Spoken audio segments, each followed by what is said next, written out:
Hann nefnilega fer inn þegar að báturinn að fara yfir þá kallar pappans á hann þá var hann hlaupinn inn í brú, ætlaði að reyna að keyra hann upp úr veltunni.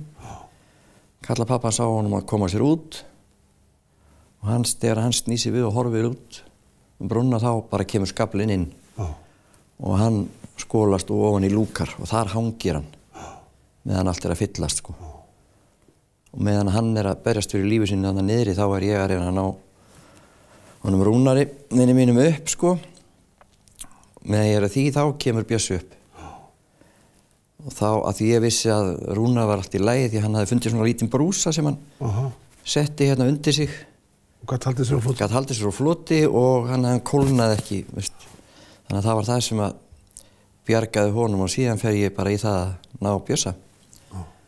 Og ég gat ekki teygt mig í hann og þegar hann kemur upp þá var hann alveg fullur af sjó, lungu og allt fullt bara.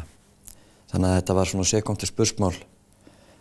Þannig að ég einhvern veginn kastaði mig bara niður og hangi á einhverju nibbu á skrokknum og nægi að teygja fótinn til hans, annan fótinn, þannig að hann náði að grípa í stígvélið og hékk þar og þá kom smá sjór upp úr honum og hann náði pínu litlum andardrætti bara til þess að fá súrefni.